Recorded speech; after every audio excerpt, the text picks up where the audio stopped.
Buen día. El día de hoy realizaremos el video correspondiente a la actividad 3, factores medioambientales en el sitio de trabajo. El grupo está conformado por Ángel Castañeda, César Fernández y quien les habla, Naren González. Iniciaremos hablando sobre el ruido.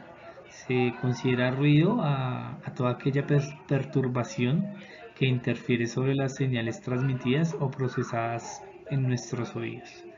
El ruido puede ser originado por múltiples y diversas fuentes acústicas.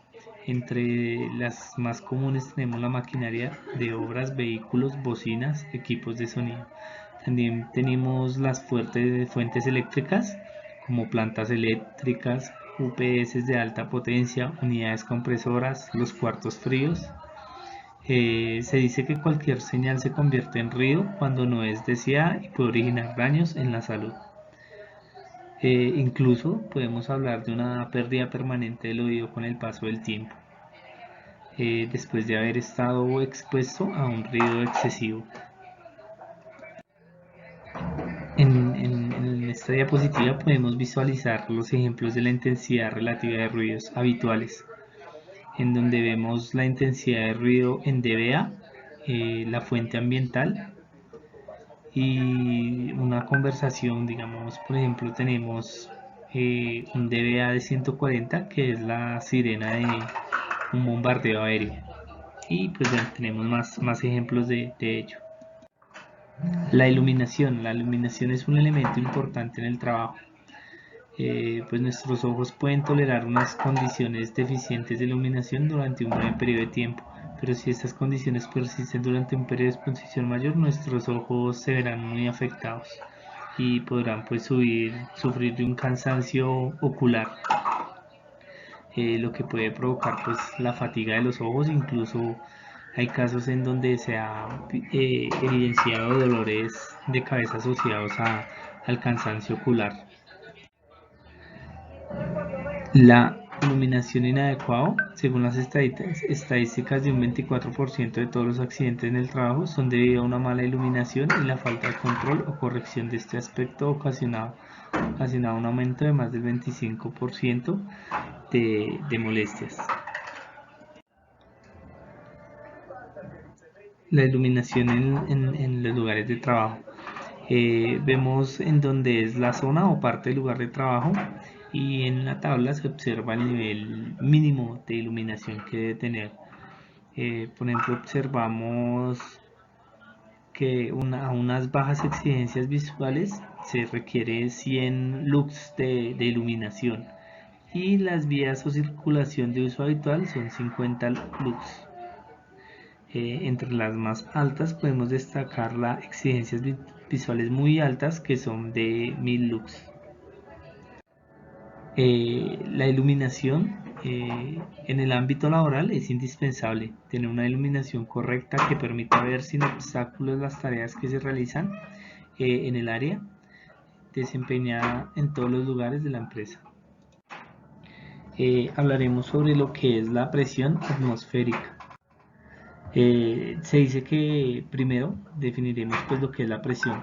La presión es la fuerza que se aplica de forma perpendicular sobre una superficie por unidad de área, cuya fórmula de aplicación es: la presión es igual a la fuerza sobre el área. Tenemos en la imagen un ejemplo de dos hombres que pesan 80 kilogramos, que están parados sobre la nieve. Vemos como el primer hombre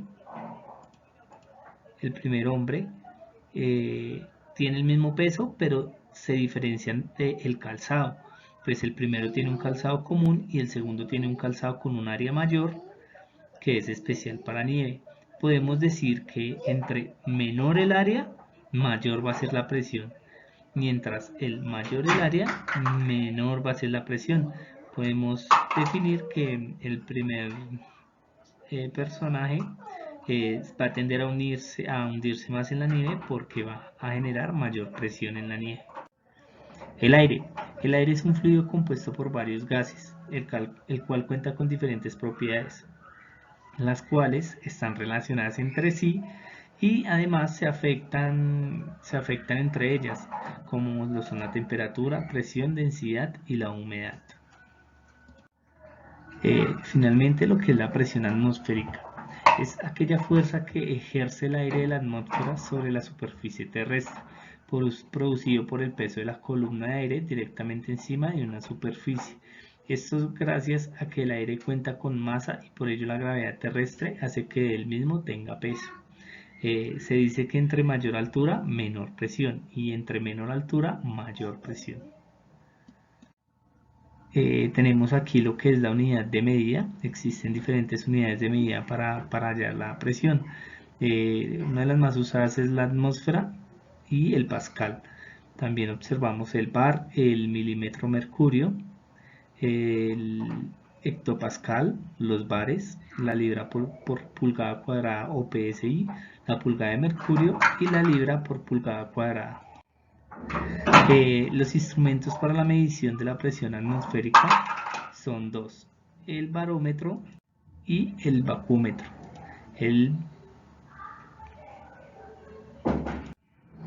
La variación de presión atmosférica. La variación de presión atmosférica puede ser tanto horizontal como vertical. Como decían anteriormente, entre mayor altura, menor presión. Las presiones no normales. La presión baja. Cuando se asciende a 3.000 metros sobre el nivel del mar, la presión barométrica es de 523 milímetros de onge. Esto puede provocar aumento de volúmenes en los glóbulos rojos, aumento de la presión arterial, dilatación de las cavidades derechas del corazón, influencia cardíaca congestiva y la muerte si la persona no desciende a menores alturas. La presión alta. Cuando una persona desciende en un túnel, la presión a su alrededor aumenta considerablemente. Un barotrauma es el daño de los tejidos que resulta de la expansión o concentración de los espacios huecos del cuerpo, lo cual puede producirse durante la descompresión en el descenso o la compresión en el descenso. Afectaciones en el organismo. Las enfermedades más comunes son el disbarismo, el hiperbarismo. El primero es aquellos cambios patológicos que se presentan con exposiciones a presiones reducidas. Y el segundo es cuando es a presiones incrementadas. Existe el otro que es el mal de la montaña crónica, que es cuando alguien vive demasiado tiempo en grandes alturas, presenta este mal. Aquí vemos otros tipos que por ejemplo, es el mal en la enfermedad de los buzos. Se dice que el hombre es capaz de soportar altas presiones siempre y cuando el aire llegue libremente a los pulmones y al oído.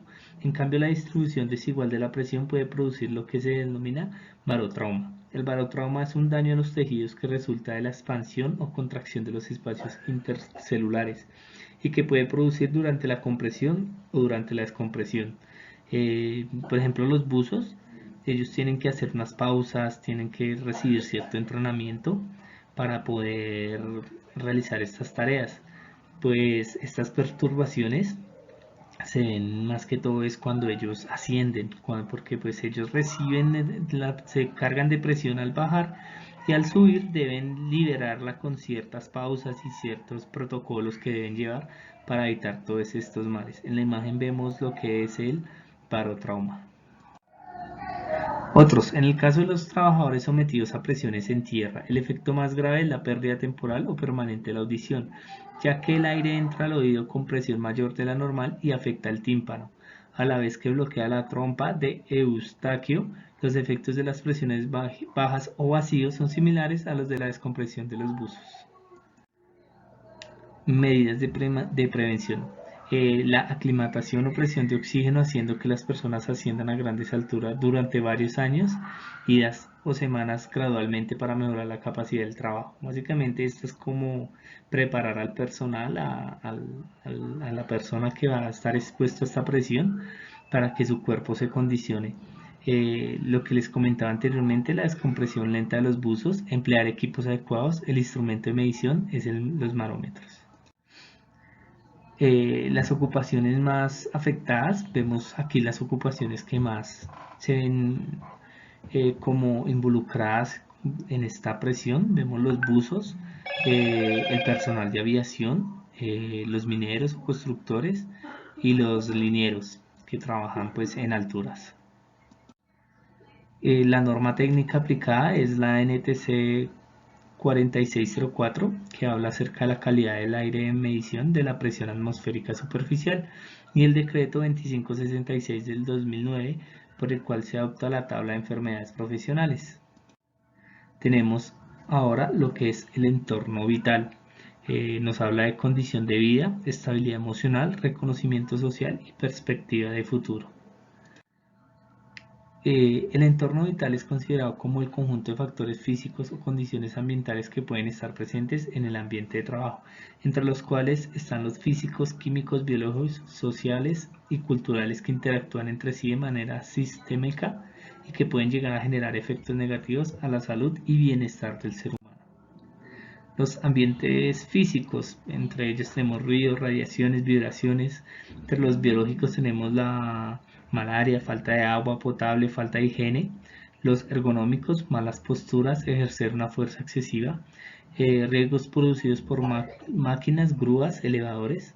Riesgos relacionados con energía, descargas eléctricas, caídas de lugares elevados. Riesgos asociados con la conducción de vehículos. Tenemos también el ambiente psicosocial, entre él encontramos la mala organización de trabajo, presiones, poca flexibilidad, falta de gratitud, deficiencias de comunicación. La cultura institucional, que es aquellas faltas de normas, procedimientos, acoso, intimidación, discriminación. El estilo de gestión, deficiente comunicación entre superiores y empleados. Y el temor a la pérdida de empleo debido a los movimientos de personal que realiza la empresa. Los factores.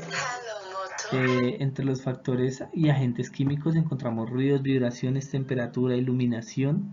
Entre los factores químicos encontramos gases, vapores, humos, nieblas. Entre los agentes biológicos, bacterias, hongos. Y entre los psicosociales, el estrés, la responsabilidad, la motivación, la autonomía, la remuneración, la atención y el trabajo aislado. Aquí vemos algunas de las enfermedades como más comunes por el tema de entorno vital. Entre esta es la lipoatrofia semicircular. Este es un mal que se ve en la mayoría de sus casos, entre un 90 y 95% más afectada a las mujeres, en donde por una mala postura, por exceso de descargas eléctricas y por un entorno no adecuado, genera una malformación en lo que es los músculos y en algunos casos los brazos de las mujeres. Tenemos el síndrome del túnel del carpio, que el túnel puede causado por el mismo movimiento de la mano y la muñeca una y otra vez. Los síntomas son torpeza de la mano al agarrar objetos, entumecimiento u hormigueo en el pulgar, entumecimiento u hormigueo en la planta, el dolor, problemas con los movimientos finos de los dedos. Y uno que es muy común hoy en día, que es el estrés. Como vemos, pues el estrés afecta a nuestro sistema nervioso, nuestro sistema musculoesquelético, nuestro sistema cardiovascular, el sistema respiratorio, el sistema endocrino, el sistema gastrointestinal y el sistema reproductivo. Esto es una enfermedad muy común hoy en día y que pues pocas veces se le presta mucha atención. La normativa para este factor ambiental es la NTC 5655, que habla sobre los principios para el diseño ergonómico de sistemas de trabajo. Gracias.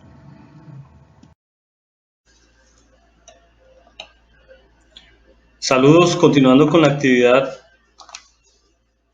en 3 factores de medio ambiente en el sitio de trabajo. Continuamos con el estrés térmico y vibraciones. Vamos a ver los factores medioambientales y el estrés térmico.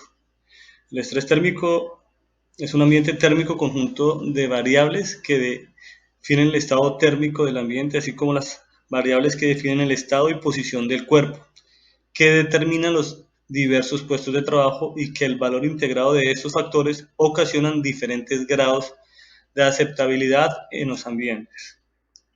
También el estrés térmico son las circunstancias que envuelven a las situaciones de trabajo en altas temperaturas o bajas. Corresponden a la carga neta de calor a la que los trabajadores están expuestos.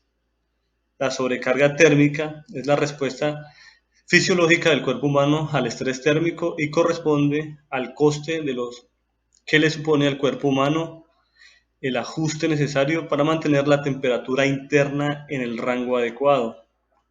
Tenemos aquí la presentación de dos tablas donde tenemos las temperaturas en grados centígrados, los límites permitibles de la exposición a condiciones térmicas elevadas.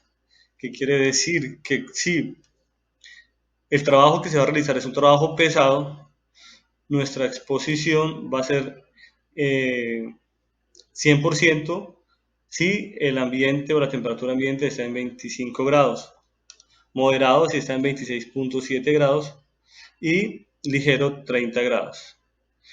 Si nuestro trabajo es pesado, vamos a irnos a la última casilla, tenemos una temperatura de 30 grados, nuestro tiempo de exposición tiene que ser el 25% y el 75% de recuperación en cada hora de trabajo. Vamos a hacer un trabajo moderado, vamos a tener el 31.1, vamos a tener el 25% de exposición y 75% de recuperación en cada hora. El estrés térmico, incidencia directa con la productividad de las organizaciones, también altera la salud de los empleados a corto, mediano o largo plazo, ocasionando incapacidades, accidentes o incidentes, pensiones por enfermedades laborales, fatalidades, entre otras. Alteraciones o enfermedades relacionadas con el calor, como las siguientes: erupciones cutáneas, son los sarpullidos, edemas, hinchazones en tobillos, en pies, calambres, agotamiento, pérdida de la conciencia, golpe de calor, efectos de la conducta, causas de accidentes o incidentes, la deshidratación grave, agravamientos de afectaciones previas pulmonares crónicas, las afectaciones cardíacas, trastornos a largo plazo. También miramos que el organismo puede generar, en el caso de temperaturas bajas, hipertermia, quemaduras de la piel, edemas pulmonares, conciencia disminuida, enfermedades del sistema respiratorio. Y en ambos casos, extremo calor o en temperaturas bajas pueden generar casos extremos de muerte. ¿Cómo podemos prevenirlo? Entonces, la primera protección que tenemos son nuestros elementos de protección personal adecuados para cada tipo de trabajo.